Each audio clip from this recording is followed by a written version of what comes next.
नमस्ते, कैसे हैं आप सब। एक बार फिर से आपका स्वागत है। उम्मीद करता हूं कि आप सब अच्छे होंगे। तो बहुत से लोगों के ये सवाल थे कि हम सीईटी की तैयारी कैसे करें, और आज हम बात करने वाले हैं सीईटी 12th लेवल के बारे में कि इसकी तैयारी आप कैसे करें। और आपको मैं बता दूं कि आपको एक तरीके से मैं थोड़ा से टिप्स बता रहा हूं, थोड़े से मैं आपको टिप्स दे रहा हूं। बाकी जो स्ट्रेटेजी है वो आपको अपने हिसाब से बनानी है कि आपको कैसे सिलेबस कवर करना है, कैसे तैयारी करनी है। मैं आपको जो है थोड़ी सी टिप्स दे रहा हूं, बाकी आप स्ट्रेटेजी अपने हिसाब से बनाना कि आपको कैसे क्या करना है। तो देखो, सबसे पहले सीईटी 12th लेवल का जो एग्जाम है वो अक्टूबर में होने वाला है। ठीक है, यहाँ पे मैं डेट दे दूंगा, तारीख दे दूंगा कि किस तारीख को होने वाला है। और सीईटी 12th लेवल में इस बार जो है 40% नंबर आपको लेके आने क्वालिफाई करने के लिए। और यहाँ पे 120 जो है क्वेश्चन आएंगे, और 120 का 40% होता है 48 प्रश्न, मतलब 48 क्वेश्चन जो है आपको सही करने हैं सीईटी 12th लेवल को क्वालिफाई करने के लिए। और सीईटी 12th लेवल क्वालिफाई करने के बाद में आप जो है एलडीसी, कांस्टेबल और भी बहुत सारे जो एग्जाम हैं जो कि सीईटी 12th लेवल के अंडर में आते हैं वो आप दे पाएंगे। और जिन लोगों की ग्रेजुएशन हो चुकी है वो ग्रेजुएशन लेवल का भी सीईटी का फॉर्म भर देना, ठीक है ना। वो वाला फॉर्म भी आप भर देना जिन लोगों की ग्रेजुएशन हो चुकी है, ठीक है, उसमें आपको फायदा होगा। और अगर आप इसकी तैयारी कर रहे हो तो उसकी भी तैयारी हो ही जाती है, थोड़ी सी और ज्यादा मेहनत करनी पड़ती है। तो यहाँ पे क्या है, सीईटी 12th लेवल में 40% नंबर चाहिए और 120 क्वेश्चन आएंगे, तो 48% आपके जो है सही होने चाहिए क्वालिफाई करने के लिए। लेकिन यहाँ पे क्या है, नेगेटिव मार्किंग भी है। क्या है, नेगेटिव मार्किंग भी है, ठीक है, नेगेटिव मार्किंग भी है। यहाँ पे 1/3 जो है नंबर कटेगा हर एक गलत क्वेश्चन का। मतलब आपके सामने एक प्रश्न है, प्रश्न के सामने आपके पास में 4 ऑप्शन होंगे कि ये है, ये आंसर है, ये आंसर है, ये आंसर है। तो अगर आपने वहां पे गलत आंसर चूज कर दिया, ठीक है ना, तो वो नंबर तो आपको नहीं मिलेगा उसका, लेकिन 1/3 नंबर और कटेगा आपका। क्या है, 1/3 नंबर आपका माइनस में चला जाएगा। फॉर एग्जाम्पल आप मान लीजिए कि यहाँ पे आपने एक क्वेश्चन को गलत कर दिया। क्या कर दिया, 5वें नंबर के क्वेश्चन को गलत कर दिया, तो वहां पे क्या होगा कि उस क्वेश्चन का तो नंबर नहीं मिलेगा, लेकिन 1/3 ने आपका नंबर कटेगा। और एक नंबर का 1/3 होता है 0.33, तो 0.33 जो है आपके माइनस में लग जाएंगे और ये जो है आपके नंबर कट जाएंगे, ठीक है। और अगर आप अगला क्वेश्चन सही कर देते हो तो उसमें से कट जाएंगे। मतलब समझ गए होंगे मैं आपको क्या कहना चाह रहा हूं। और अगर आप 5वां क्वेश्चन जो है अटेम्प्ट नहीं करते हो, क्या करते हो, वहां पे एक ऑप्शन होता है कि नॉट अटेम्प्टेड, ठीक है ना। एक 5वां ऑप्शन होता है हर एक क्वेश्चन में, हर एक क्वेश्चन में एक ऑप्शन होता है 5वां नॉट अटेम्प्टेड। अगर आप उस ऑप्शन को सिलेक्ट करते हो तो आपके जो है ये नेगेटिव मार्किंग के नंबर नहीं कटेंगे, आपके जो है सिर्फ इस क्वेश्चन के जो है नंबर आपको नहीं मिलेंगे, ठीक है। ये होता है नेगेटिव मार्किंग का सिस्टम। तो यहाँ पर 3 साल की इसकी वैधता है, ठीक है। और 3 साल की वैधता से ये मतलब है, जैसे अभी सीईटी 2024 में हुई थी, तो उसके बाद अभी 2 साल बाद में 2026 में हो रही है, तो नेक्स्ट सीईटी जो होगी वो 3 साल बाद होगी, ठीक है ना। उसके बीच में जो भी एग्जाम होंगे, अगर वो सीईटी के अंडर में आते हैं तो जो लोग सीईटी क्वालिफाई करेंगे वही लोग जो है एग्जाम दे पाएंगे, बाकी नहीं दे पाएंगे, ठीक है। और अब यहाँ पे ये पूरा सिलेबस यहाँ पे मैंने एक लिखा है ऊपर से आपको बताने के लिए। लेकिन यहाँ पे मैं आपको एक और चीज कहना चाहूंगा कि आप जो है पुराने सीईटी के पेपर एक बार देखना, ठीक है। पुराने आप सीईटी के पेपर देखना, आप जब गूगल पे सर्च करोगे आपको मिल जाएंगे पुराने सीईटी के आपको पेपर देखने, और उसके साथ में सीईटी का ऑफिशियल वाला सिलेबस पढ़ना है। उसके साथ में आपको क्या है, सीईटी का ऑफिशियल सिलेबस पढ़ना है। दोनों जो है आपको गूगल पे मिल जाएंगे, वरना टेलीग्राम चैनल की लिंक है डिस्क्रिप्शन में, वहां पे आपको मिल जाएंगे, वहां से आप देख सकते हो। क्योंकि जब आप पुराने पेपर देखोगे और सिलेबस को खुद पूरा जो डिटेल में है वो पढ़ोगे तो आपको पता चलेगा कि किस तरीके से क्वेश्चन बनते हैं, किस तरीके से क्वेश्चन आते हैं, कितना डीप हमको जाना चाहिए या कितना डीप नहीं जाना चाहिए। क्योंकि पढ़ना तो आपको ही है, इसलिए क्या करना, आपको एक बार पुराने सीईटी के पेपर देखने और सिलेबस को एक बार डिटेल वाले को अच्छे से पढ़ लेना है, ठीक है। तो यहाँ पे अब हम थोड़ा सा क्या है सिलेबस के बारे में बात करने वाले हैं। और आप जो है एक मार्केट से बुक भी लेके आ जाइए ना सीईटी की, आप जो है आपको जो अच्छी लगे, जो आपके हिसाब से सही हो, ठीक है ना। आप एक बुक लेके आ जाए जिसमें ये सब सिलेबस हो, ठीक है। एक बुक आती है ना सीईटी की, बुक आती है पूरी प्रिपरेशन की, आप वो बुक लेके आ सकते हैं, किसी भी कंपनी की लेके आ जाइए, जो आपको सही लगे वो आप लेके आ सकते हैं, मैं यहाँ पे आपको नहीं बता पाऊंगा। तो यहाँ पे ये जो है मैंने ऊपर से सिलेबस लिखा हुआ है। तो अगर आप यहाँ पे देखो सिलेबस जो है 1 2 3 4 5 6 7 8 9 10 11 12, लगभग 12 भाग में जो है सिलेबस बट जाता है। तो अगर हम यहाँ पे देखें 120 डिवाइड बाय 12, तो सब में से क्या है 5 5 10 10 के आसपास जो है क्वेश्चन आएंगे।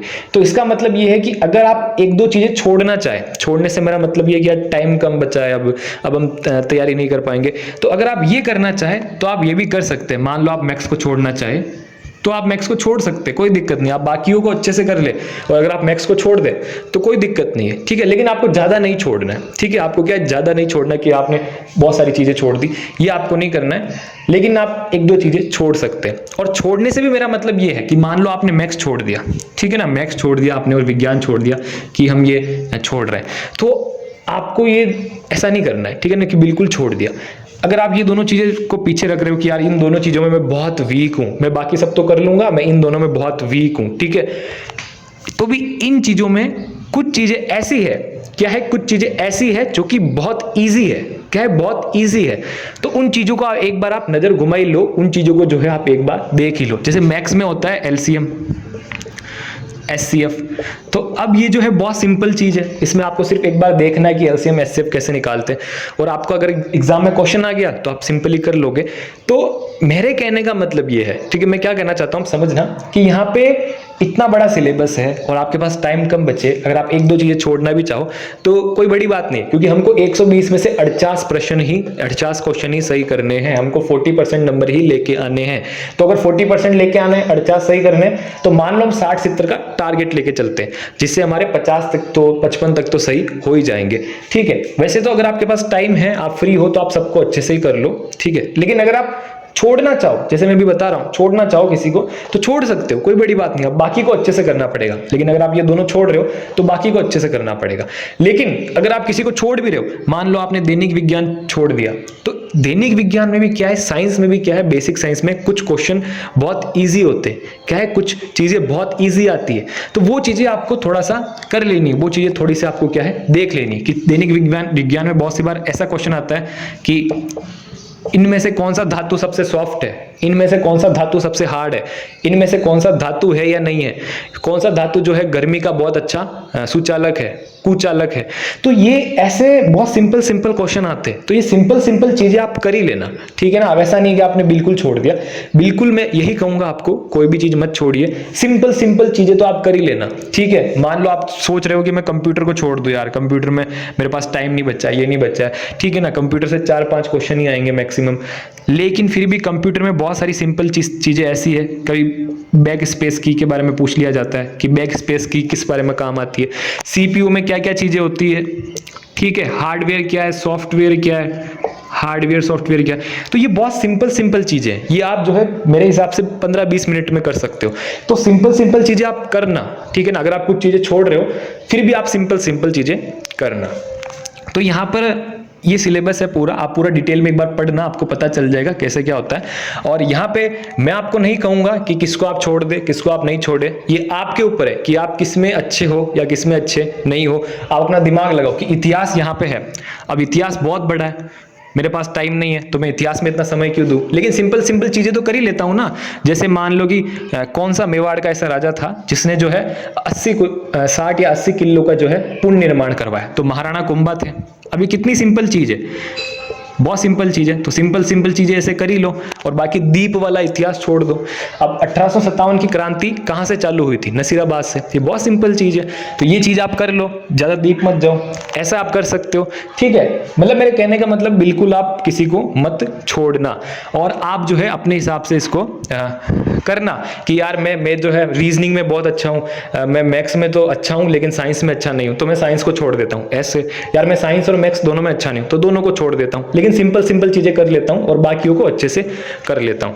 तो आपको ऐसे करना है। अब यहाँ पे इतिहास जो है वो राजस्थान का है, कला संस्कृति भी है जो राजस्थान की है, तो आप ये दोनों जो है अच्छे से कर सकते हो, पढ़ सकते हो। अगर आप कुछ इसमें छोड़ना चाहो, इतिहास को आप मेरे हिसाब से कम रख सकते हो, लेकिन कला और संस्कृति को आप अच्छे से कर लेना, ठीक है ना। कला और संस्कृति को आप अच्छे से कर लेना, क्योंकि इसमें से सिंपल क्वेश्चन आते हैं, इतने हार्ड नहीं आते। इतिहास में तो हार्ड आते हैं, इतिहास बहुत बड़ा भी है, लेकिन कला संस्कृति बहुत छोटी है। तो आपको मैं यही कहूंगा कला संस्कृति आप अच्छे से कर लेना, और अच्छे से पढ़ने के बाद में हर एक जो टॉपिक है आप अच्छे से पढ़ रहे हो, इनको अच्छे से पढ़ने के बाद में जितने हो सके उतने जो है आपको क्वेश्चंस देखने, जितने हो सके उतने आपको क्वेश्चंस देखने, इससे ही आपका रिवीजन होगा। क्या होगा? रिवीजन होगा।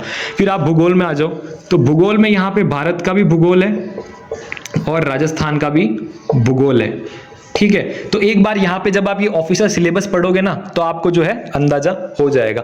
तो भारत का भूगोल आप चाहो तो छोड़ सकते हो, लेकिन राजस्थान का तो आप क्या है कर ही लेना। आपके ऊपर आप कैसे करो, आपकी बुक में होगा, जो आप बुक लेके आओगे सीईटी की उसमें होगा, और जितने भी टॉपिक आप पढ़ो इसमें उसके जितने हो सके क्वेश्चंस देखते रहिए। क्या है, क्वेश्चंस देखते रहिए। करने के बाद में करंट अफेयर्स, अब देखो करंट अफेयर्स क्या है, बहुत बड़ा होता है कि अब भारत में और राजस्थान में दोनों का कवर करंट अफेयर्स आएगा थोड़ा थोड़ा। अब आप कितना पढ़ोगे कि क्या क्या चीजें हुई है, क्या क्या चीजें वो हुई है, ये हुई है, वो हुई है।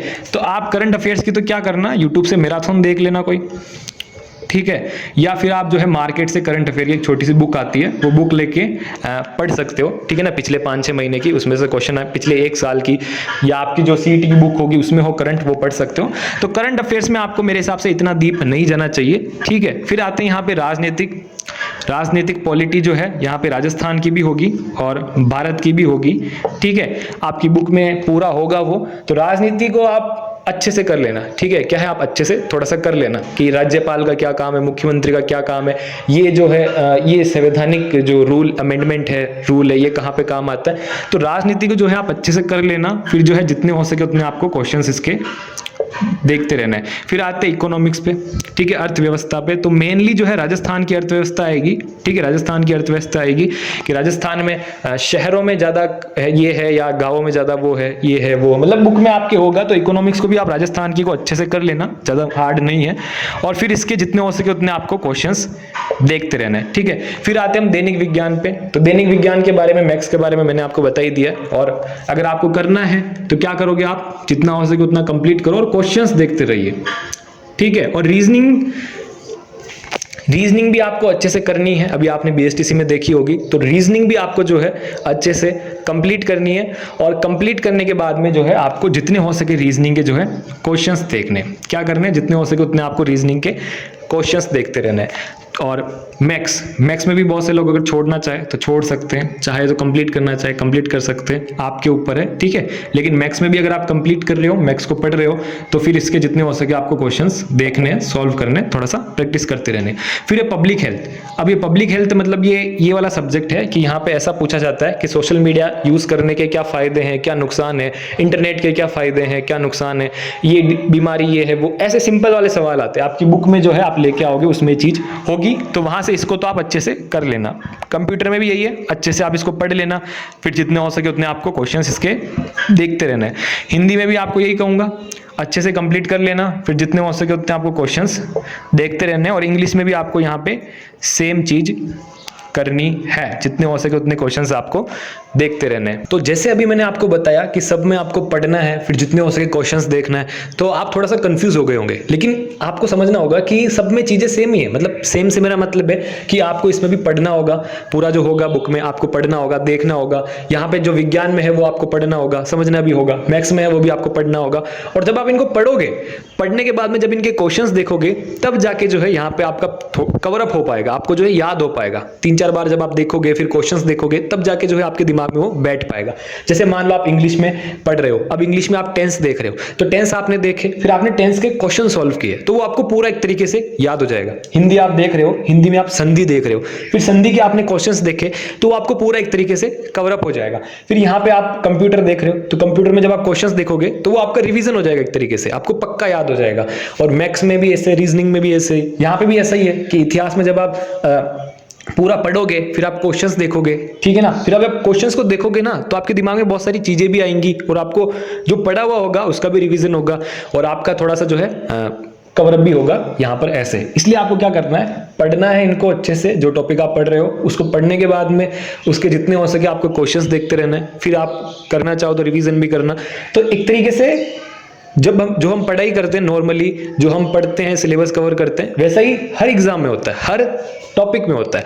लेकिन यहाँ पर देखने वाली बात यह है कि हमको यहाँ पे 48 क्वेश्चन सही करने हैं। तो 120 में से 48 क्वेश्चन आप सही कर लोगे अगर आप इनमें से, इन सब टॉपिक में से 1-2 टॉपिक छोड़कर बाकी टॉपिक भी जो है कवर कर लोगे। ठीक है, तो अब आपको देखना है कि आप कौन सा टॉपिक कवर करो। क्या इतिहास बहुत बड़ा है, लेकिन अगर आप इंटरेस्टेड हो इतिहास में, आप कवर कर सकते हो, आपको लगता है तो कवर कर लो।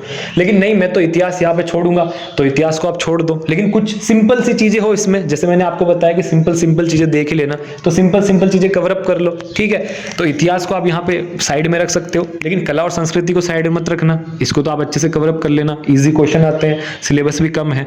भूगोल में भी ऐसा ही है। अब यहाँ पे भारत का भी भूगोल है, राजस्थान का भी भूगोल है। अगर आप भारत का भूगोल बहुत बड़ा है तो आप क्वेश्चंस देख लो सिंपल। ठीक है ना, आप क्वेश्चंस देख सकते हो, यूट्यूब से मैराथन में देख सकते हो, या आप आपकी बुक में जो हो वो देख सकते हो। ठीक है, लेकिन राजस्थान का भूगोल आप कंप्लीट कर ही लेना, ज्यादा बड़ा नहीं है, छोटा सा ही है, और फिर जितने हो सके क्वेश्चंस देखते रहो, ऐसा कर सकते हो। करंट का मैंने आपको बता ही दिया। राजनीतिक में भी मैं वही कहूंगा, यहाँ पे पॉलिटी में भी, कि जितना हो सके उतना इसमें पढ़ो, फिर जितने हो सके उतने इसमें क्वेश्चंस देखो। ठीक है, तो यहाँ पर ऐसा आपको सब में करना है। फिर आप एक दो छोड़ना भी चाहो तो छोड़ सकते हो, जैसे मैं बार बार कह रहा हूँ इस पे, क्योंकि ये आपके दिमाग में थोड़ा चला जाए। तो इस तरीके से आपको जो है पूरी अपनी जो है स्ट्रेटेजी बनानी होगी, और जितना हो सके उतना आप इसमें पढ़ते रहिए, कवर करते रहिए, और 120 में से 48% आपके इजीली सही हो जाएंगे, अगर जो है आप अच्छे से तैयारी कर लेंगे। ठीक है ना, अगर आप यहाँ पे मान लीजिए रीजनिंग को आपने अच्छे से पढ़ लिया, पब्लिक हेल्थ को अच्छे से पढ़ लिया, कंप्यूटर को अच्छे से पढ़ लिया, हिंदी इंग्लिश को अच्छे से पढ़ लिया। अब बहुत से लोग क्या करते हैं, इंग्लिश छोड़ देते हैं, लेकिन इंग्लिश आप एक बार टेंस समझ लो यूट्यूब से देखकर। ठीक है ना, अगर आपको समझ में ना आए, यूट्यूब से देखकर आप टेंस समझ लो, एक्टिव पासिव वॉइस समझ लो, इनडायरेक्ट डायरेक्ट स्पीच समझ लो। एक बार आपने समझ लिया ना, तो आपको हमेशा अगले समझ में आ जाएगा, और फिर इंग्लिश तो हर एग्जाम में काम आने वाली है। तो इसलिए यहाँ पर ये इंग्लिश हिंदी की तो आप कर ही लो। यहाँ पे ये बहुत सिंपल चीज है, अगर आप एक बार समझ लो तो। ठीक है, तो यहाँ पर इंग्लिश हिंदी को आप समझ लो, फिर यहाँ पे इतिहास को आप थोड़ा हल्के में ले लो, ये आप अच्छे से ले लो, इसमें आप राजस्थान का अच्छे से ले लो, इसको थोड़ा हल्के में ले लो, इन दोनों को अच्छे से ले लो। ठीक है, तो ऐसा आप अपने हिसाब से स्ट्रेटेजी बनाइए कि आपको क्या सूटेबल रहेगा। ठीक है, अगर आप ऐसा करोगे, एक दो टॉपिक को आप साइड में रख दोगे, बाकियों को अच्छे से कर लोगे, किसी को थोड़ा कम अच्छे से भी करोगे, लेकिन सिंपल जो चीजें वो सब में देख लोगे, तो आपके 120 में से 48 जो क्वेश्चन है वो सही हो जाएंगे। ठीक है ना, कोई दिक्कत आपको नहीं होगी। और बस आज के लिए इतना ही, मिलते हैं नेक्स्ट वीडियो में। अगर आपका और कोई डाउट हो तो कमेंट बॉक्स में जरूर पूछ लेना, और बस आज के लिए इतना ही।